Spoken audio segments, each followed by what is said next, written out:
اے ساری دنیا کے مالک خواجہ الطاف حسین حالی کی یہ حمد ہے جسے اللہ تعالیٰ کی تعریف میں انہوں نے لکھا ہے بچوں کے لیے خاص طور سے۔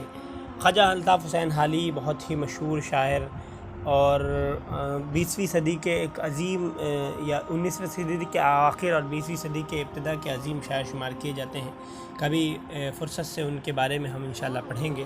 ابھی ان کی نظم اے ساری دنیا کے مالک، آئیے اس کو پڑھتے ہیں، اس کو سمجھنے کی کوشش کرتے ہیں۔ اس حمد کو سمجھنے سے پہلے ایک بار ہم اس کو پڑھ دیتے ہیں تاکہ اس کے بعد سمجھنا اس کو آسان ہو جائے اور ہماری روانی ہمارے ناظرے کے اندر، ہماری ریڈنگ کے اندر آ جائے۔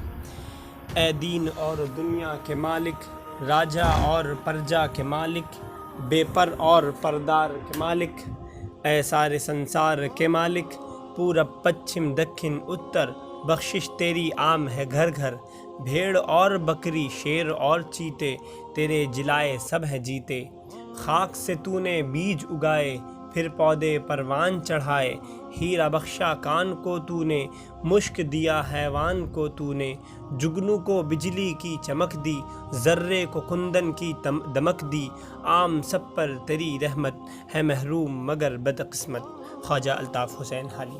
یہ حمد ہے خواجہ الطاف حسین حالی کی۔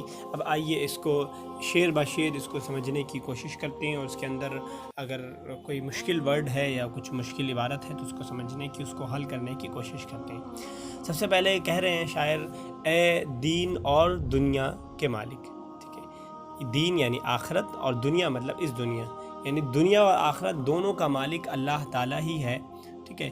دنیا کا مالک ہے ہی اللہ تعالیٰ، ہم دیکھتے ہیں تمام چیزیں اللہ تعالیٰ کے حکم سے ہوتی ہیں، اور آخرت کے بارے میں بھی اللہ تعالیٰ نے کہا مالک یوم الدین، کہ اللہ تعالیٰ آخرت کے دن کا مالک ہے۔ تو دین یہاں پہ مالک کے معنی میں ہے۔ دین کا مطلب مذہب بھی ہوتا ہے، لیکن یہاں پہ جو دین ہے وہ آخرت کے مطلب ہے، یعنی ہیئر آفٹر، جس کو ہم دا ڈے آف ججمنٹ کہتے ہیں۔ تو دنیا اور آخرت کے مالک، راجا اور پرجا کے مالک۔ راجا تو آپ جانتے ہیں بادشاہ کو کہا جاتا ہے، اور پرجا پبلک کو، رعایا کو، جو بادشاہ جس پر بادشاہت کرتا ہے ان لوگوں کو پرجا کہا جاتا ہے۔ تو کہہ رہے ہیں شاعر کہ تو ہی دین کا بھی مالک ہے، دنیا کا بھی مالک ہے، اور راجا کا بھی تو ہی مالک ہے، اور پرجا جو ہے، جو پبلک ہے، اس کا بھی تو ہی مالک ہے۔ بے پر اور پردار کے مالک، اے سارے سنسار کے مالک۔ بے پر یعنی وہ جاندار چیزیں جن میں پر لگے ہوئے نہیں ہیں، چوپائے ہیں اور دوسرے حیوانات ہیں، وہ تمام بے پر، جن پہ پر نہیں ہیں۔ اور پردار یعنی پرندے، برڈ سارے اس کے اندر آ جائیں گے، ٹھیک ہے۔ تو جو لوگ اڑنے والے جانور ہیں ان کا بھی تو ہی مالک ہے، اور جو اڑنے والے نہیں ہیں، زمین پہ چلنے والے ہیں، چاہے سانپ کی طرح رینگنے والے ہیں، ان تمام چیزوں کا مالک اللہ تعالیٰ ہے۔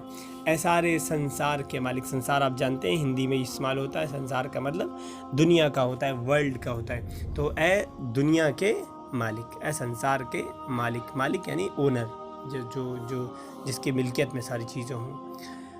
پورب پچھم دکھن اتر، یہ 4 سائڈس ہیں، نارتھ ایسٹ ساؤتھ ویسٹ، ان کو اردو میں پورب پچھم دکھن اتر کہا جاتا ہے۔ یہ چاروں ڈائریکشن مراد کیا ہے کہ ہر جگہ کا مالک۔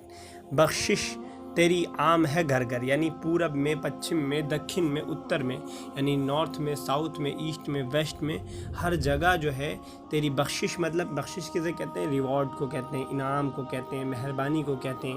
تو اللہ تعالیٰ کی جو نعمتیں ہیں وہ ہر جگہ ہیں، یعنی چاروں ڈائریکشن میں آپ جدھر نظر اٹھا کے دیکھیں ادھر آپ کو اللہ تعالیٰ کی جو ہے بخششیں اور نعمتیں آپ کو نظر آ جائیں گی۔ بخشش نعمت کو کہتے ہیں، یا عطا کو کہتے ہیں، گفٹ کو کہتے ہیں، ٹھیک ہے، ریوارڈ کو کہتے ہیں، ٹھیک ہے۔ ہر گھر میں، ہر جگہ جو ہے تیری رحمتیں ہیں۔ بھیڑ اور بکری شیر اور چیتے، تیرے جلائے سب ہیں جیتے، یعنی چاہے بھیڑ ہو، چاہے بکری ہو، چاہے شیر ہو، چاہے چیتا ہو، اتنے بڑے بڑے کوئی بھی جانور ہو یا اس کے علاوہ کوئی اور جانور ہو، جلانا مطلب زندہ رکھنا، ٹھیک ہے۔ تو ہی جلاتا ہے، تو ہی زندگی ان کو دیتا ہے، جس کی وجہ سے وہ لوگ زندہ رہتے ہیں اور جیتے ہیں، ٹھیک ہے۔ تو تیرے ہی جلانے کی وجہ سے تو ہی ان کو کھانے کا انتظام کرتا ہے، پینے کا انتظام کرتا ہے، تو جلاتا ہے۔ جلانا مطلب ان کی پرورش کرنا، ان کو زندہ رکھنا، ان کو کھلانا پلانا، ساری چیزیں اس کے اندر آ جائیں گی۔ تو بھیڑ اور بکری شیر اور چیتے، تیرے جلائے سب ہیں جیتے، یہ تمام جو جانور ہیں سب تیرے جلانے کی وجہ سے جیتے ہیں۔ خاک سے تو نے بیج اگائے پھر پودے پروان چڑھائے۔ خاک بولتے ہیں مٹی کو، تو شاعر کہہ رہا ہے اللہ تعالیٰ سے کہ تو نے جو ہے اس خاک سے یعنی اس مٹی سے جو ہے تو نے بیج کو اگا دیا. ایک بیج چھوٹا سا تھا, اس کو زمین میں دفنایا گیا, اس بیج کو اگا دیا, اس کو پیڑ بنا دیا, پودا بنا دیا, اس کے ذریعے بہت سارے پھل اور فروٹ اور بہت ساری چیزیں نکلی. تو خاک سے تو نے بیج اگائے, مٹی سے تو نے جو ہے بیج کو اگایا, پھر پودے پروان چڑھائے. پروان چڑھنا مطلب کسی چیز کا بڑھنا, گرو ہونا. تو اس کے بعد تو نے جو ہے اس پودے کو جو اس بیج سے نکلا تھا اس کو تو نے پروان چڑھایا, بڑا کیا. ہیرا بخشا کان کو تو نے, مشک دیا حیوان کو تو نے. ٹھیک ہے, کان کہتے ہیں, ایک تو کان ہمارا ہوتا ہے جو ہمارے جسم کا ایک پارٹ ہوتا ہے, لیکن ایک کان وہ ہوتا ہے جہاں سے ہیرے چاندی نکلتے ہیں, یا ایک کچھ کان ہوتی ہے جو نمک کی کان ہوتی ہے. تو خزانے کا جو جہاں سے زمین میں جس جگہ سے نکالا جاتا ہے اس کو کان کہا جاتا ہے.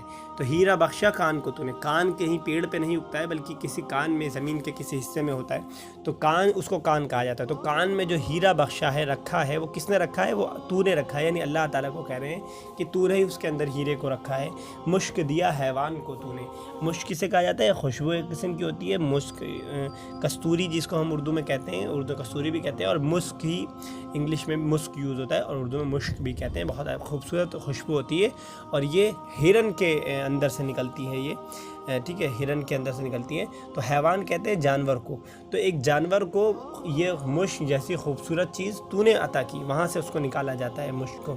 ٹھیک ہے, تو کان کو تو نے ہیرا بخشا, ہیرا دیا, اور جو حیوان ہے یعنی جو جانور ہے, جو یعنی میں نے بتایا ہرن یا ڈیئر جسے ہم کہتے ہیں, اس میں جو خوبصورت خوشبو رہتی ہے مشک نام کی, وہ بھی تو نے دیا. جگنو کو بجلی کی چمک دی, ذرے کو کندن کی چمک دی. جگنو آپ جانتے ہیں ایک چھوٹا سا کیڑا ہوتا ہے جس کے اندر بچے جیسے کہتے ہیں بلب لگا رہتا ہے, جو جلتا ہے, تھوڑا تھوڑا لائٹنگ مارتا ہے. ٹھیک ہے, تو جگنو کو جو بجلی دی ہے وہ تو نے ہی دی ہے. کوئی تار نہیں لگا ہوا ہے, کوئی بیٹری نہیں ہے, صرف اللہ تعالیٰ نے اس کو ایک صلاحیت دی ہے, جلنے کی صلاحیت دی ہے. تو جگنو کو بجلی کی چمک دی, ذرے کو کندن کی چمک دی. کندن کہتے ہیں پیور گولڈ کو, سونے کو بولا جاتا ہے کندن. تو کندن جو گولڈ ہوتا ہے اس کو جو دمک دیا, جو چمکتا ہے, جو وہ لائٹ مارتا ہے یا چمکتا ہے, تو وہ جو دیا ہے وہ بھی تو نے ہی دیا ہے. ٹھیک ہے, ذرہ کہتے ہیں ایک چھوٹی چیز کو. ٹھیک ہے, تو سونا کتنا بھی چھوٹا ہو جائے اس کے اندر ایک چمک ہوتی ہے. تو ایک معمولی سی چیز ہے لیکن اس کے اندر جو چمک پیدا کی ہے وہ تو نے ہی پیدا کی ہے. عام سب پر تیری رحمت, جو تیری رحمت ہے وہ تمام لوگوں پر عام ہے. تو نے تمام لوگوں کو یہ ساری چیزیں اپنی رحمتیں عطا کی ہیں. ٹھیک ہے, چاہے انسان ہو, چاہے جانور ہو, چاہے پھل ہو, چاہے پودے ہوں, چاہے کان ہو, تمام چیزوں کو اللہ تعالیٰ نے نعمت دی ہے محروم مگر بد قسمت. تو تیری جو رحمتیں ہیں ان سے وہی لوگ محروم ہو سکتے ہیں جو ان لکی ہیں, جو بد قسمت ہیں. ٹھیک ہے, محروم کہا جاتا ہے اس شخص کو جس کو کچھ نہ ملا ہو, جس کے ہاتھ کچھ نہ ہو, جس کے قسمت میں کچھ نہ لکھا ہو. ٹھیک ہے, یعنی جس کو وہ چیزیں نعمتیں نہ ملی ہو. تو تیری رحمت سے صرف جو ہے بدقسمت لوگ ہی محروم رہ سکتے ہیں, باقی تمام لوگ جو ہے تیری رحمت سے جو ہے مایوس نہیں ہوتے ہیں اور انہیں وہ چیزیں ملتی ہیں. یہ تھی خواجہ الطاف حسین حالی کی حمد. جیسا کہ ہم جانتے ہیں حمد اس کو کہا جاتا ہے جس کے اندر اللہ تعالیٰ کی تعریف ہوتی ہے, تو اس کے اندر اللہ تعالیٰ کی اس نظم کے اندر تعریف کو بیان کیا گیا ہے. شکریہ. جزاکم اللہ خیرا و احسن الجزاء.